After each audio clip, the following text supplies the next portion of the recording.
প্ৰতি বছৰে মেডিকেলৰ এন্ট্ৰেন্স পৰীক্ষালৈ মনটোত চিন্তা হৈ থাকে মই যেইবাৰে মেডিকেল কলেজৰ এন্ট্ৰেন্স পৰীক্ষাৰ বিষয়ে দিল্লীৰ লগত আলোচনা কৰিছিলো তেতিয়া মই দেখা পাইছিলো যে মেডিকেলৰ এন্ট্ৰেন্স পৰীক্ষা সমূহ প্ৰাইভেট স্কুলত অনুষ্ঠিত হয় আৰু অসম চৰকাৰৰ লগত সম্পৰ্ক তেনেই কম থাকে এডিআৰই পৰীক্ষাত আমি যিমান কটকটীয়া নিৰাপত্তা কৰো মেডিকেলৰ এন্ট্ৰেন্স আটাইতকৈ ডাঙৰ পৰীক্ষা আমি একো ব্যৱস্থাই নলওঁ এই বিষয়টোলৈ মই চিন্তা কৰি আছিলো যে আমাৰ অধিকাৰ একো নাই নেকি কেইদিনমান আগতে উৰিষ্যাত গৈছিলো কেন্দ্ৰীয় শিক্ষা মন্ত্ৰী ধৰ্মেন্দ্ৰ প্ৰধান ডাঙৰীয়াক সাক্ষাৎ কৰিবৰ কাৰণে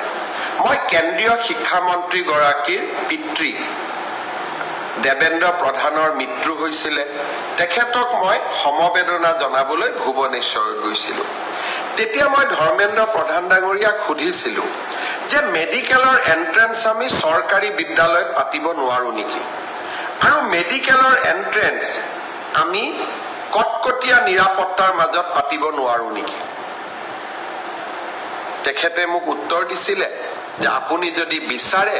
আমি নিশ্চয় তেনে ব্যৱস্থাই কৰিম আজি মই আপোনালোকক জনাব বিচাৰিছো আমি ইতিমধ্যে ভাৰত চৰকাৰৰ লগত কথা পাতিছো অহা 5 এপ্ৰিলত 5 মে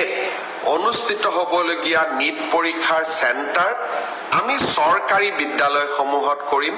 জিলা উপায়ুক্ত আৰক্ষী অধীক্ষকসকলে কটকটীয়া নিৰাপত্তাৰ ব্যৱস্থা কৰিব যাতে মেধাৱী ছাত্ৰ ছাত্ৰীসকলে ন্যায় পায় মেধাৰ এই বিকশিত যাত্ৰাই আৰু এটা নতুন শিখৰত আৰোহণ কৰক হে মোৰ ইচ্ছা আছিল আৰু মই ভাবো এইবাৰ মেডিকেল এন্ট্ৰেন্স পৰীক্ষাও আমি সুন্দৰ কৰি পাৰ কৰাম যাতে কোনেও কতো অভিযোগ দিব সুবিধা নাপায় কোনোবাই কাৰোবাৰ নামত পৰীক্ষা বহে নেকি আধাৰ চেকিং বায়োমেট্ৰিক চেকিং আমি গোটেইবোৰ এটা এটাকৈ কৰিম যাতে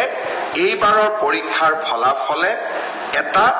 মেধাৰ কেৱল মাত্ৰ মেধাক প্ৰতিনিধিত্ব কৰে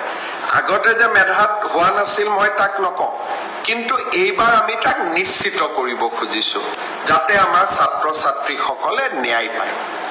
বহুতো ছাত্ৰ ছাত্ৰীয়ে মোক হোৱাটছআপ দিয়ে খুদে দাদা এডিআৰিত যে ওএমআৰ খন আপোনালোকে দিয়ে এনসাৰ কিটো পাবলিশ কৰি দিয়ে মেডিকেল বা হেলথ ডিপাৰ্টমেন্টৰ পৰীক্ষাত আপোনালোকে কিয় নকৰে আগতে আমি কৰা নাছিলো কিন্তু এইবাৰ জানুৱাৰী মাহত হৈ যোৱা টেকনিক্যাল পৰীক্ষাৰ এনসাৰ কি আমি 12 এপ্ৰিল তাৰিখে প্ৰকাশ কৰিম আৰু যি সকলে ওএমআৰ খন সংগ্ৰহ কৰিব বিচাৰে তেওঁলোকেও 50 টকা দি ওএমআৰ খন সংগ্ৰহ কৰিব পাৰিব আৰু যি সকলে এনসাৰ কি সোৱাৰ পিছত এনসাৰ কি চ্যালেঞ্জ কৰিব খুজে তাৰ বাবেও আমি সুবিধা কৰি দিম অৰ্থাৎ স্বচ্ছতা সকলো ক্ষেত্ৰতে যোৱাকালি হৈ যোৱা তৃতীয় শ্ৰেণীৰ পৰীক্ষাটো আমি একেই ব্যৱস্থা গ্ৰহণ কৰিম মই ইতিমধ্যে আমাৰ স্বাস্থ্য বিভাগক কৈছো যে এডিআৰই পৰীক্ষা যেনেকৈ আমি নিকা কৰি অনুষ্ঠিত কৰিছো আমি স্বাস্থ্য বিভাগৰ পৰীক্ষাও নিকাকৈ অনুষ্ঠিত কৰিম শিক্ষা বিভাগৰ পৰীক্ষাও নিকাকৈ অনুষ্ঠিত কৰিম প্ৰতিটো ক্ষেত্ৰতে আমি স্বচ্ছতা আৰু নিকাক আমাৰ জীৱনৰ লগত আমি সমাহিত কৰিলো এডিআৰই পৰীক্ষাৰ অৰেল এক্সামিনেশনৰ ডেটটো মই আপোনালোকক খুব সোনকালে অৱগত কৰিম আৰু প্ৰস্তুতি আমি সম্পূৰ্ণ কৰিছো